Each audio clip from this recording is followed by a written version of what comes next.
Hello everyone, it's Amy and welcome back for week 17 of Crafting for Pleasure.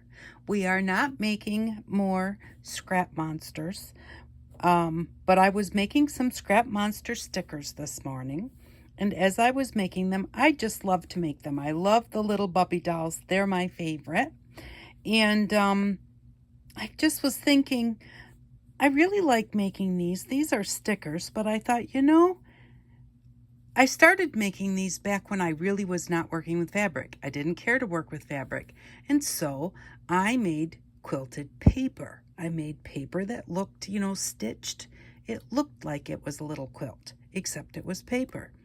And I got to thinking, but now I play with fabric. So why not make them for real? So I did. I made a pin. I got these pin backs. I don't really know where. It says Goodwill on it, but I don't shop at Goodwill, so I'm guessing maybe a garage sale. Somebody else got them at Goodwill. But I got these little pin backs here, and I have a ton of them, and they had never been opened. I just opened them, so I have 64 of them.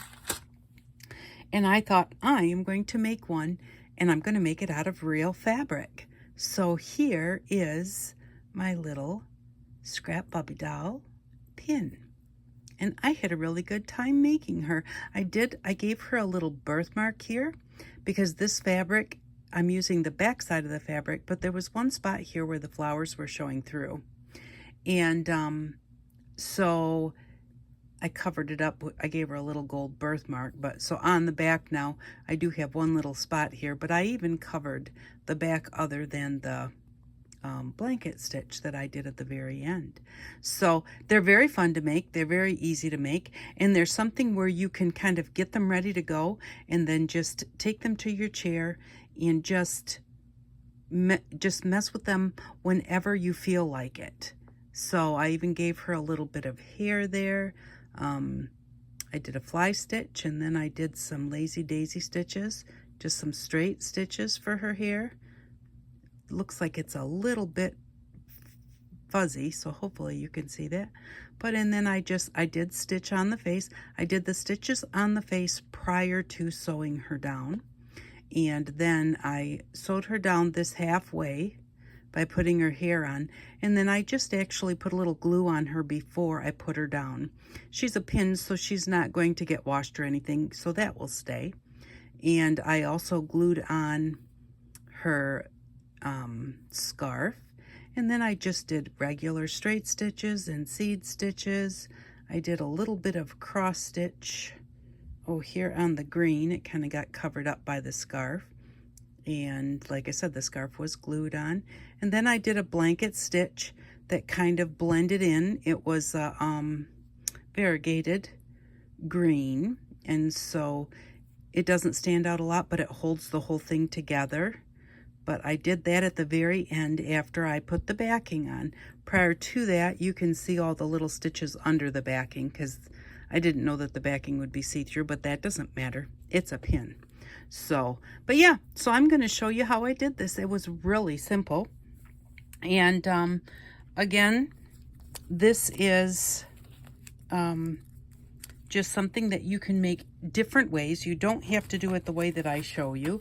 I do have a few fabric markers that I used to draw her face on before I stitched it, because to me, I figured that that would be easier for me. You don't have to do that. And also, I had drawn it on, and I thought, I could have left it that way if I wanted to. And I did use the fabric markers to just outline the fabric like I do on my paper ones, just to make the little scarf stand out and show a difference between the background and the foreground. So, but you don't have to have fabric markers, but I did use them a little bit.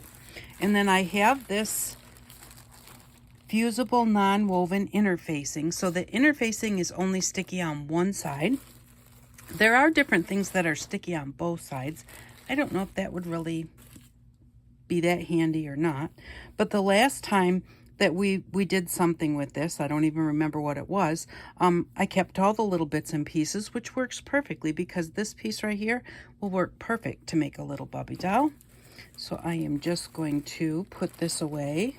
I already have my iron heating up, and I have a little bit of parchment here.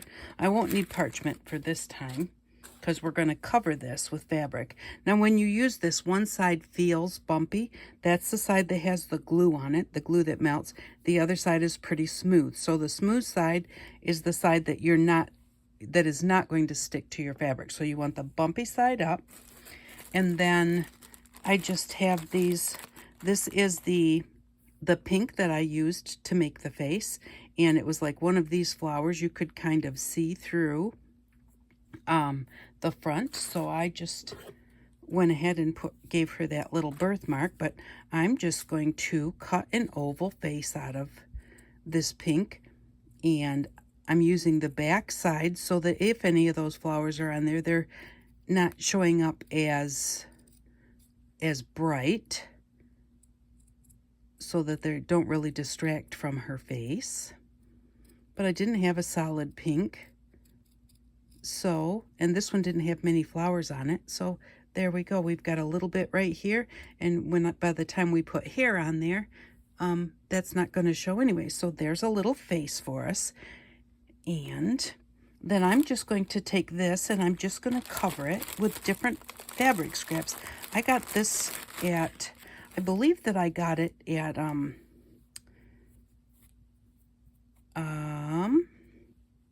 estate sale. I don't think that I got that at the Salvation Army, but this works really great for your little scraps, just like your regular scrap monsters.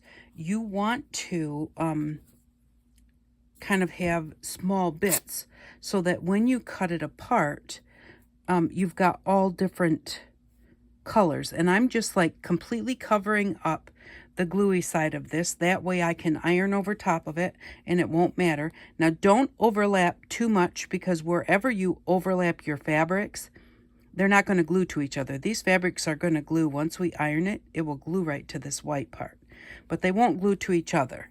So, and I don't want great big huge pieces, so I'm just going to, this one's really pretty. Look at that. I like that. I'm just going to go through and rip off some pieces, and I don't really want them all to be like the same size. So I'll make some squares and rectangles, and even if you have any pieces that are kind of triangle shaped, throw those in there. Just throw any pieces that you have. Like we could take a piece of this yellow and we'll just put that right there. And again, like I said, try not to, I tend to overlap, quite a bit. And you really want to try not to do that, because you don't want too much on the edge that's not glued down. So I just kind of want to look at some that are kind of pretty together. Let's look at some. Here's a yellow with some pink in it, which would kind of go with that also. And since I've got that yellow there, I'm going to trade this one and put it up here to put a little bit of a space between the two. And then put this one in here. And we'll put that there. And I'll put this one down here. I'm going to straighten that up because no point in having that little flappy part overlapping too much. And there's a little bit here, so I am going to put a little something down there. And do I want to use a second? I can use this one also. I think I'm going to cut this off. So you're just going to go through and set it up however you think would look nice when you cut things apart. So remembering that and you could do your scrap monsters too. It doesn't have to be a little Bubbie doll. You could do a scrap monster, which means you just cut it in any way, shape, or form. But see, you want different size, and you want them to be going different directions for your little different bits, because they just show up better that way. So we don't have too much more to do here. Let's see. Ooh, that's a really pretty pink. Yeah, let's use a piece of this one. Ooh, that one didn't want to rip very well. But so we're just going to mix and match until we get all of the white covered, because I don't want to get the glue on my iron. Even though I'm not going to use all of the white, we can very possibly use the little bits that are left over for something else later. Stick this one in here. And we just kind of need a little bit more. Nope, that's gotta, okay. I'm gonna move that because I want to cover up all that glue. Put that there. And then I just need one more piece right there. And whoever did these, they had them sorted out by colors nicely. Like, I keep getting them all mixed up. But, oh, I guess I don't. Do I want yellow there next to yellow? Whoops. Maybe put that one there. And that one there. And a piece of this one here. Let's see, right about there.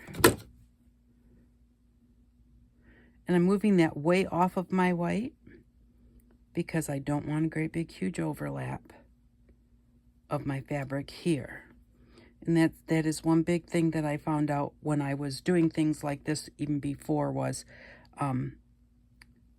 if you really want it all glued down, it all needs to touch the glue. So whatever's not touching the glue is not going to be glued down. So there we go. So we have all of the white covered up. And I'm going to then, hopefully, yep, my iron is hot. So it says to hold your iron for 10 seconds. It says to use steam. And I forgot about that, but I do have some water here. I think I'm going to just give it a spritz. That's just a really light, very light mist, so really didn't get it wet, but it says to use steam, so that will help me. And it says if you don't have a steam iron, then just use a wet cloth over top. It says to do it for 10 seconds. And then pick it up and move it over. Don't slide it because it could slide your fabrics. That's what the instructions say. I wonder if I have any. This is a little steam iron. I was wondering if I had any water in there, but I don't. So, and I kind of just, I don't really count the 10 seconds. I just hold it on there like that. And then I'm going to set it aside and let it cool for a second. And while I have my iron hot, I'll get another little piece because for the face, I kind of found that it was easier to deal with it if it had the backing on it because it made it just a little bit sturdier. So that's all I need there. Now the glue is on this side. So I'm going to cut a little bit of that off. And then I'm going to use some parchment so that the glue does not get, because all that white that you can see is all glue that's going to now get on the parchment. But I'm just going to hold it there for 10 seconds and give it just a little bit of a press. Don't press too hard because you could break your handle. I had a different little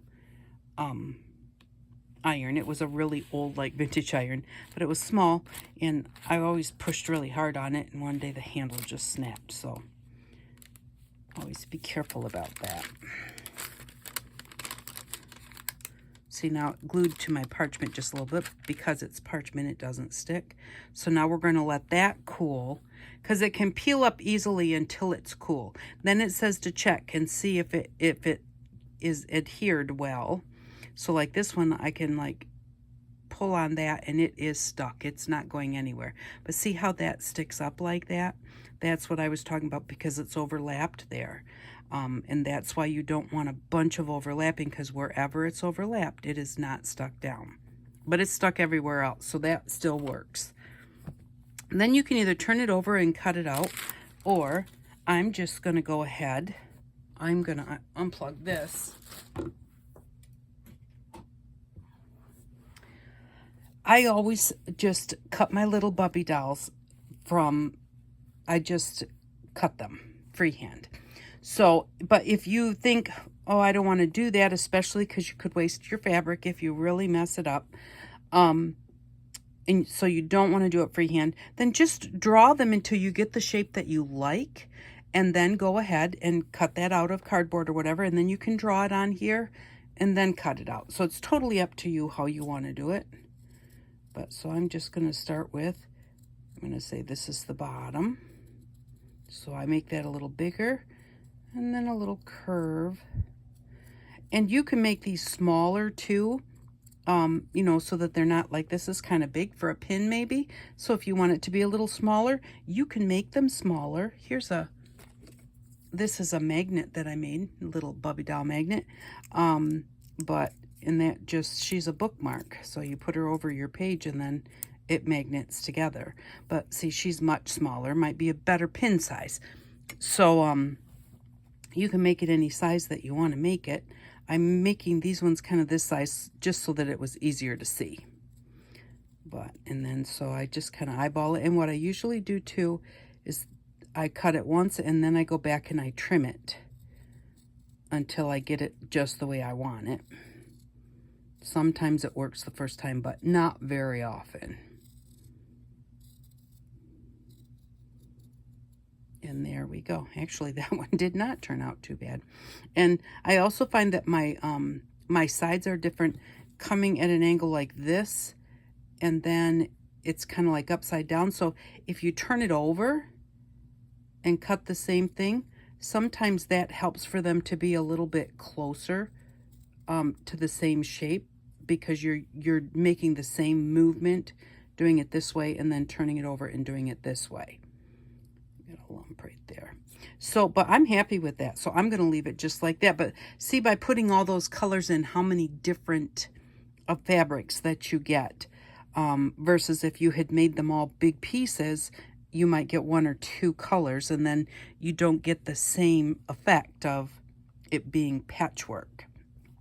So, and then at this point, now this, I glued the pink to this fiber stuff, and the fiber stuff, I think that I got that from my mom. I think that was left over from my mom because she was really a sewer. But I pick up stuff like this that I don't really know what it is at the Salvation Army, and then I just play with it or look it up online or something, because I don't buy that stuff at the craft store. That's 3 yards worth. You know how long it would take me making something like this to use 3 yards worth? So I don't use a whole lot of that kind of stuff, so I just go ahead and buy it and just play with it from the secondhand stores or garage sales or something. But I'm going to cut off the extra fusible backing. And this is just going to make my face a little bit sturdier to sew on instead of a really thin piece of cotton. You know, with the body, it really gives you, like, it glues all your pieces together. So you're not sewing those pieces to another piece of fabric, but you can. You don't have to have this. You can take a piece of muslin and just sew a piece on and sew another piece on until you get a bunch of pieces sewn on. Now, my thing is that I thought if I sewed up, let's say, a big square of this, then when I went to cut it out, I would be cutting the threads. And so then the threads may let loose in my pieces.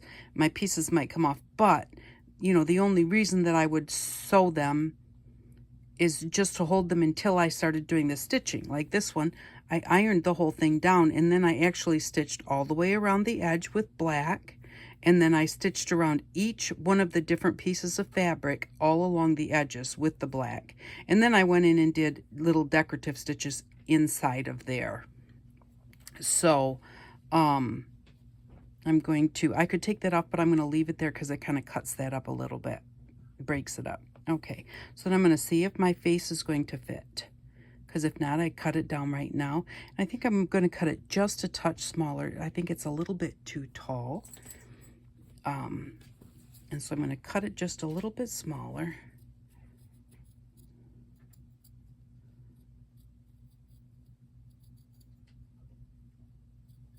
And hopefully I'm not cutting it too much smaller. So I really didn't mean to take that much off, but we'll see how it turns out. There we go. There, and that looks good. And it doesn't always have to be straight. You can take it and you can put it at a little bit of an angle if you want to. After you get the face all done, then you'll stitch it to your backing. You'll do the face first. So you can go ahead and, if you want, and you don't have to use a fabric marker to do this. I originally used the fabric marker because I really did think I was not going to stitch it. And then I decided, oh, what the heck? I think I will just stitch it. So I'm going to just grab something real solid here. And so I like to do my Bubbie dolls with their eyes closed and a little nose, and then her smile, and then some hair. So, and kind of thinking that she's got an awfully tall forehead there, so I'm actually going to trim that down just a little bit.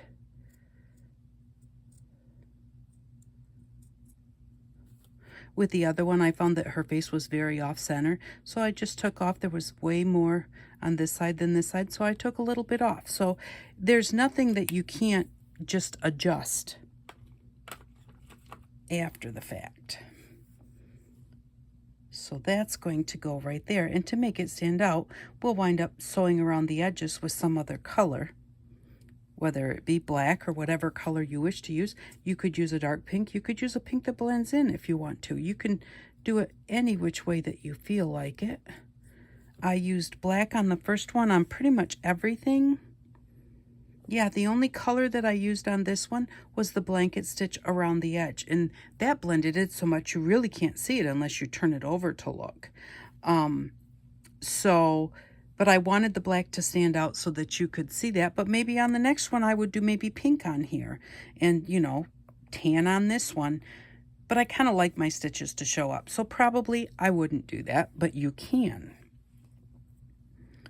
So that's going to go on there at the end after we stitch the body. And I'm not going to stitch the whole body because I started this morning and I did finish it today, but I think it probably took me 2.5 hours. So, you know, so it takes a little while to do these things, and they're supposed to be enjoyable. It's just supposed to be something you can just sit down and enjoy, whether you're sitting at your craft desk or whether you're sitting in your living room, or whether you take it with you to the doctor's office or something and you just need a little something to stitch. That's kind of perfect for that because they are so tiny and you don't need much of anything. So I'm not going to stitch the whole thing. And let's see, what else did I want to show you? After you stitch all around the edges and you get this done as much as you want to stitch on it, then you can take another piece of this and iron it onto the back. And I put my pin underneath of it. I cut 2 slices in that backing, the second piece, and then I slid this on, and then I folded that back down over there, and then I ironed it, and then when I sewed it, that caught it too. Now, I didn't quite get this in the middle, but I still think that she'll be okay. I just didn't get that over far enough, and it just doesn't go any further than that. So these little pins also have little holes in them, so you can sew it on the backing before you iron it on. And it's got 2 holes. What did I do with those? They have 2 little holes, so you can just sew them kind of like a 2-hole button and just put it on your white fabric, your second piece, and just sew it like a button. Go down in one and up through the other, and just go around and around a few times. And then when you get ready to either sew your other piece on, you're just good to go. Or if you're going to do the iron thing, then open it up. And when you put that on there, after you've sewn it onto your white piece and you put your white piece on the back to cover all your stitches, then you're just going to use your iron. You'll take the point of your iron and you'll put that in there and over here, you know, because your white piece is over top, you know, it's going over top of this, so you want that white piece to hold down even where the pin is at. So you want it to get hot where the pin is at so that it holds all of that white down. For your second piece, you'll do another piece just like this one after you, because, and you don't have to, but you know, you just get all of these stitches, you know, you can see through the white that I put on there, the other iron on, but it does cover it up. It's not quite so messy. So it covered all of that up, and I just kind of like it that way. But it's on the back, so you don't have to do it that way. And so she is going to be just like that. And if you don't have this type of a pin, you don't have to have this type of a pin. You can just have a plain old safety pin. Let's see if I have one here. Here's one. If I can get it out of here. There. Take the safety pin, and I open them up so that I know for sure which is the pin side. So you don't want to sew this side because this needs to go into whatever you're going to pin it to and go back down. So I open it up like this just so that I know, and it kind of makes it easier to hold and keep my fingers out of the way. But then I just go ahead and I just hold it like this and then just sew around. Now that, again, I wouldn't sew it to this because it would come through to the front. I would sew it to the white piece that I'm going to put on the back of here to cover up my stitches. I would sew it on there first, then I would iron that on there, and that will give you the pin, so you don't have to have this type of pin. But these really have quite a strong, they have a pretty strong spring on them. But so that is the way that you can make a really cute little slow stitch project that really doesn't take that long. You know, I mean, some slow stitch projects take forever. I will show you one that I'm working on right now. So this one, let's see. I started this, I'm trying to think of when. Sorry about Pee-wee. That's Papa's dog. And she didn't want to be in the other room because one of the dogs was getting a bath. And I think she was a little afraid she was going to be next, so she had to come stay in the art room with me, and I shut the door. So now she's stuck in here, and the dogs are in the other part of the house, and they're barking. But, so yeah, so I'm really happy with this one. But I watched somebody do this, and I don't think it's super new. But it was just slow stitching a scroll, I think is what it was, and I really apologize. I will have to look that up and find out who it was, because I've been doing this for a little while now, so I forgot who it was, but it's not my idea. So if you go look slow stitching a scroll, I'm hoping that you'll be able to find this. And but what I have it swirled on is this is a perm rod like this. This one is painted. So I got some of these at the Salvation Army store, and I thought that they were pretty cool. I thought that they would make great slow stitch scrolls. So I've got a few of them like all set up. They're not painted yet or anything, but I tried it with, this is with permanent marker, this is with paint and then clear gloss on the outside, and this one is with fingernail polish. So, and they all worked out pretty good. But yeah, I thought that these would be really fun. I wish that like shipping wasn't so expensive, because I'd make those up and sell those in a heartbeat, because they're cool. But yeah, 2 for $1, yeah, and then $5 shipping. So, but they're really neat. So if you see those anywhere, or if you have them in your cupboard, or your mom has them in her cupboard, check them out, because they're just fun, and they do hold it really nicely. So, but yeah, so she was doing a slow stitch scroll, and so, and like I said, I've been working on this for a long time, and it's small, but there's, you know, it just, you sit down and you just play with it. You know, you don't have to like get any certain amount done. And so I have got that far, and I still have some more space to go. But, and it's not, I had to get used to the fact of things are not Oh, now I can't think of it. They're not the same size as they should be. Like the cattails are as big as the mountain. And so that kind of bothers me. The roses are as big as the trees. So, and but now I've gotten used to it. Like now it's like, okay, it's just, it is what it is. It's for representation. Put it on there. Have a good time. Don't worry about whether it's in proportion or not. That's what I was trying to think of. So, and I had to start it because after I'd watched hers, I got to thinking, I want to do cattails. And so I actually had to do it so that I could do the cattails. And the first one I put way too many stitches on, so it's very kind of boxy. But then the next three I thought turned out pretty good. And then I am going to use these the darker blues I've got room for 2 more and then enough room to glue it down.